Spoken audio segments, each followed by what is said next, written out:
Namaskar everyone.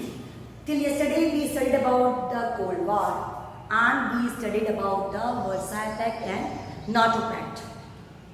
तो हमने देखा कि वर्ल्ड जो था it was divided in two poles, one the America and the other one was the Russia. So USA and USSR इनके बीच का जो कॉन्फ्लिक्ट था उसमें पूरे वर्ल्ड की कंट्रीज डिवाइड हो गई थी.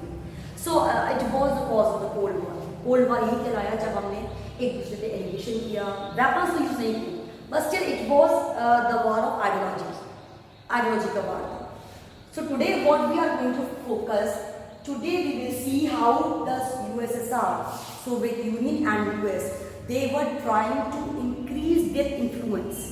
वो अपनी इन्फ्लुएंस को बढ़ाने के लिए कितने सारे ऑर्गेनाइजेशंस को फॉर्म कर रहे थे और उन ऑर्गेनाइजेशंस को फॉर्म करते हुए they were joining so many countries with them. बहुत सारी कंट्रीज को अपने साथ में ज्वाइन कर रहे थे. तो उन कंट्रीज को जब वो ज्वाइन करते थे तो एक जितनी कंट्रीज किसी पर्टिकुलर ब्लॉक में ज़्यादा आती थी, then the other super power was getting worried. Now the particular superpower is going to get the more powers. Now how to stop that? क्या किया जाए? तो they were thinking and rethinking to stop their spread. वो एक दूसरे के territory को spread होने से रोकने के लिए they were making the plans. वो प्लान्स कैसे बनते थे, कैसे ऑर्गेनाइजेशन बने. सो ये उसकी आगे की कहानी है. देखिए बच्चों, नाउ यूरोप था वो, that was the main area of conflict. उसमें कॉन्फ्लिक्ट था सुपर पावर सोवियत यूनियन और यूएस के बीच में. नाउ ईस्ट यूरोप में presence of large army, east Europe में बहुत सारी जो आर्मीज की प्रेजेंस थी, वो कर रहा था सोवियत यूनियन अपने स्प्रेड को बढ़ाने के लिए. और उसके क्लोज कॉन्टेक्ट थे north Korea, north Vietnam, Iraq से.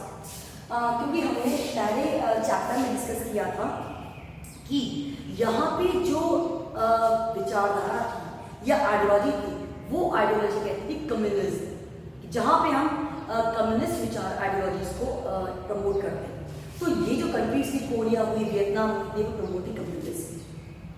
तो रशिया को लगा it need to support these countries और इनसे को कोलैब करना चाहिए और ऐसा करने से उसकी पावर बढ़ जाएगी. सो इसके बाद क्या हुआ, सीटो बना. जब अमेरिका ने देखा कि यूरोप में जो रशिया है वो अपनी पावर इंक्रीज करने की बात कर रहा है, तो what to be done.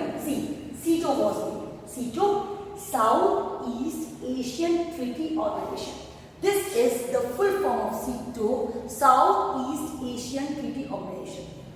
It was made and if we are going to see the history of that, क्यों बना था, क्या कारण था, देखिए आप. It was made in 8 September 1954. 8 September 1954 को सीटो बना. और कंट्रीज कौन कौन सी थी देखिए, रिकॉन कराए, US, France, great Britain, New Zealand, Australia, Philippines, Thailand, Pakistan.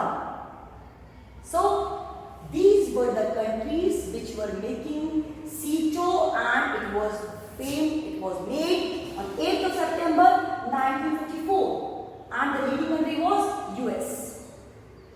South east सारी जो कंट्रीज हैं वो मिल जाएं और मिलकर वो एसोसिएट होकर, हमने पिछले चैप्टर में बात की थी, पिछले टॉपिक में बात की थी कि एसोसिएट वो हो रही हैं, तो क्या कर रही हैं कि वो आपस में एक दूसरे को हेल्प कर रही हैं, एक दूसरे को सपोर्ट कर रही हैं. But here what will see, these countries are adjoint. ये सब अलायंस बना रहे हैं.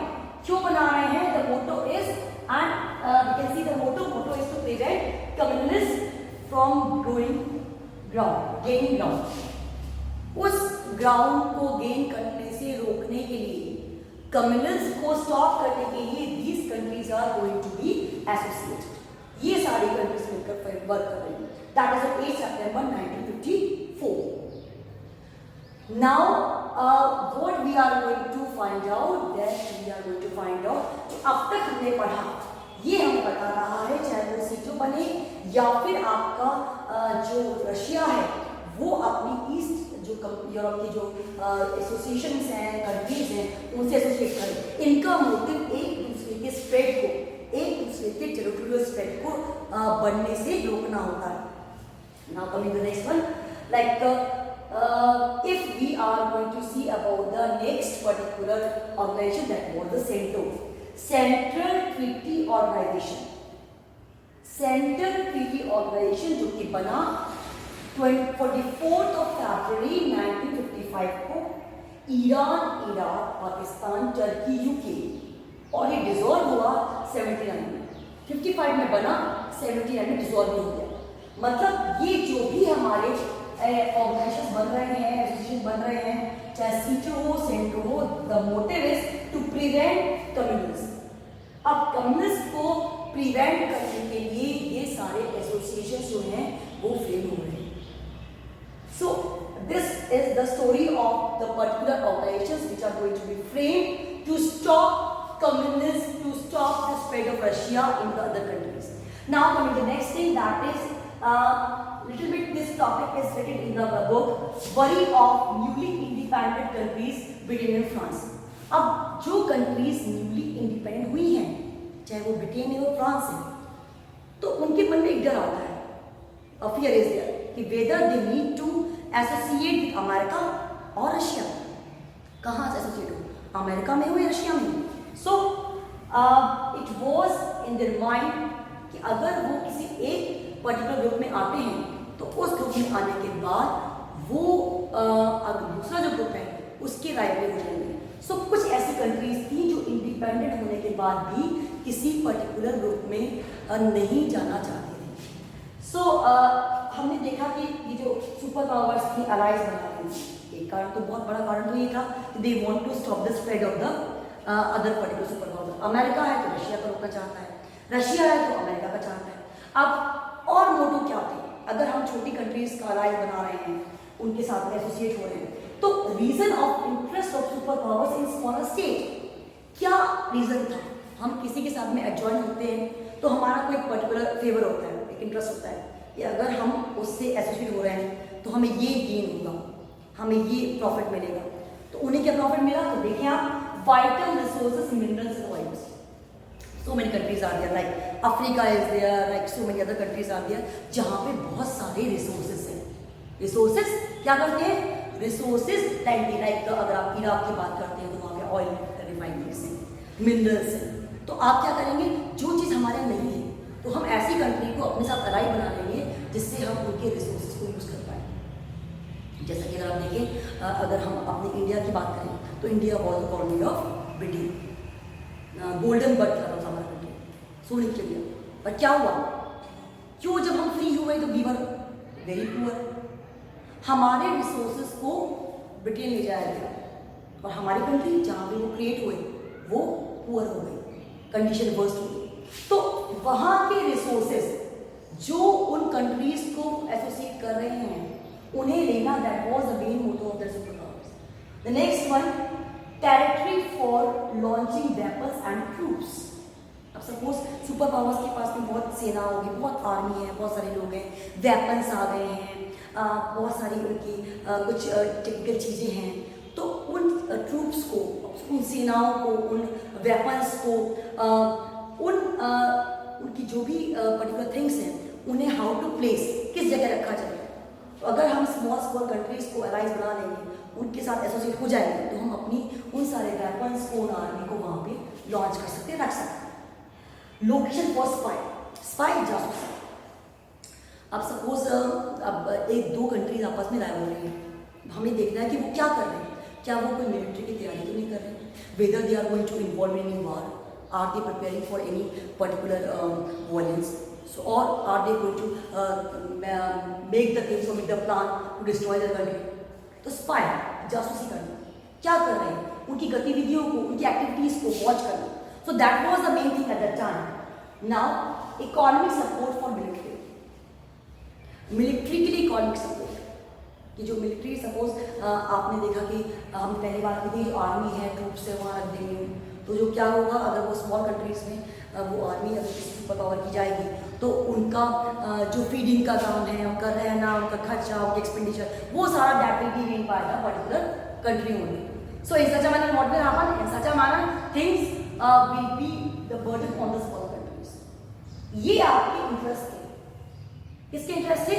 Super powers. क्या इंटरेस्ट है कि वो कहते थे कि अगर वो स्मॉल कंट्रीज को अपना अलायंस बनाते हैं तो वहां पे वाइटल रिसोर्सेज मिनरल ऑयल वो लेंगे।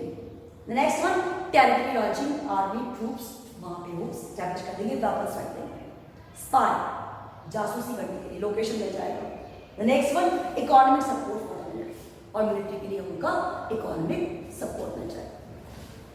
तो आज हमने अभी क्या पढ़ा, आज टॉपिक मैंने पढ़ा कि अमेरिका और रशिया के बीच में जो कॉन्फ्लिक्ट चल रहा था, जो कोल्ड वार चल रहा था, उसमें नाटो वर्साई तो बना ही बना, उसके साथ में और कौन कौन से ऑर्गेनाइजेशन बने।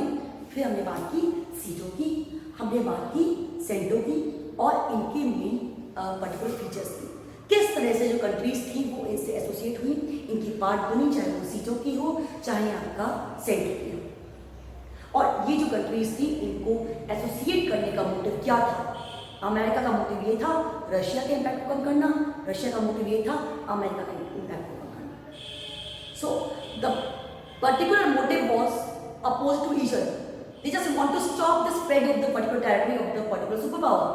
अपनी सुपर पावर के स्प्रेड को रोकना, that was the main motive of that, ये उसका मेन मोटिव था। So this is clear. Then we studied about कि like which were the countries associating, कब बना, सितंबर 1994 में बना। सीटो की बात कर रहे हैं, साउथ ईस्ट एशियन कंट्रीज कौन कौन से हो गए आपके, यूएस हो गया, फ्रांस हो गया, ग्रेट ब्रिटेन हो गया, न्यूजीलैंड, ऑस्ट्रेलिया, फिलीपींस है, थाईलैंड है, पाकिस्तान है। मोटिव सेम, क्या? रशिया के स्प्रेड को रोकना।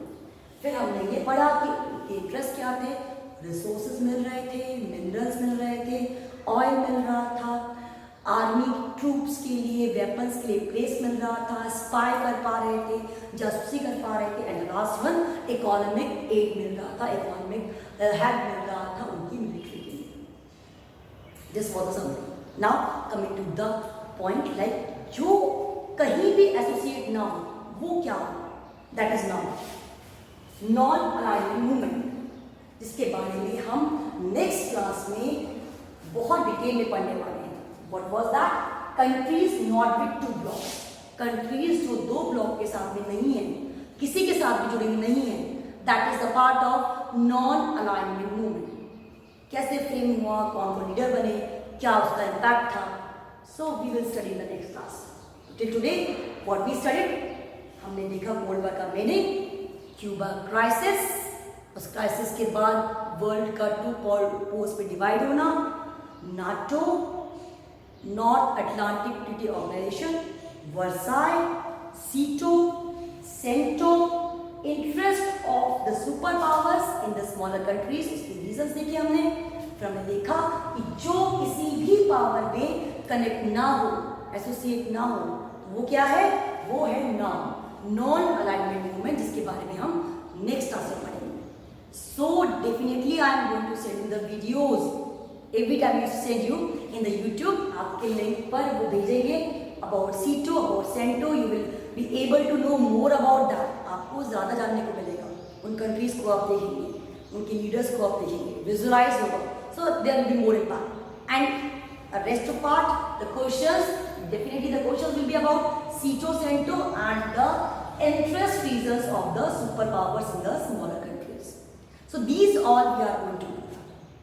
Meanwhile, one more thing I am going to tell you. बच्चों जो भी हम स्टडी कर रहे हैं, जो भी हम पढ़ रहे हैं, so वो पढ़ने के साथ साथ हम क्या करें, CBSE गाइड में जो हमारे चैप्टर वाइज क्वेश्चन आंसर्स हैं, जो हमारे बोर्ड एग्जाम पेपर में आते हैं, because this time we are going to give the board exam, 12th class board है, तो इस पर्टिकुलर टॉपिक में से बोर्ड में किस तरह के क्वेश्चंस आए, आप एक बार उस लिंक को ओपन करें और लिंक ओपन करने के बाद फ्रेमिंग ऑफ क्वेश्चंस देखिए, क्वेश्चन कैसा है, डायरेक्ट है, वैल्यू बेस्ड है, थिंकिंग लेवल बेस्ड है। क्योंकि जब हम बड़ी क्लास में आते हैं तो कंपैरेटिव स्टडी आती है कि हम whatever we are studying we need to compare with the other country, so this should be very much clear. तो आपको उसके लिए प्रिपेयर होना है।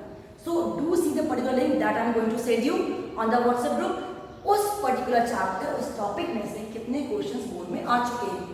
सो इससे क्या फायदा मिलेगा, इससे हमारी हैंड टू हैंड वो जो स्टडी है, वो जो आपका मटेरियल है वो भी रिड्यूस हो जाएगा। तो जब बोर्ड एग्जाम के पहले हम रिवाइज करेंगे तो चीज़ें हमारे पास में बहुत ज़्यादा क्लियर है। So I am very much hopeful video में आपको जो भी पढ़ाया आपको समझ में आ गया होगा. डू रिवाइज जरूर करिए and do read the chapter एक बार रीड कर लीजिए. So things will be very clear one two one. क्या होता है बुक के बीच में से भी कई बार कोई लाइन आ गई, justify the statement. So you have to be very clear about that. But the main thing, main gist क्या था वो टॉपिक का that I told you. So in next class we will meet with the meaning of noun and the countries and the mottos and the topic.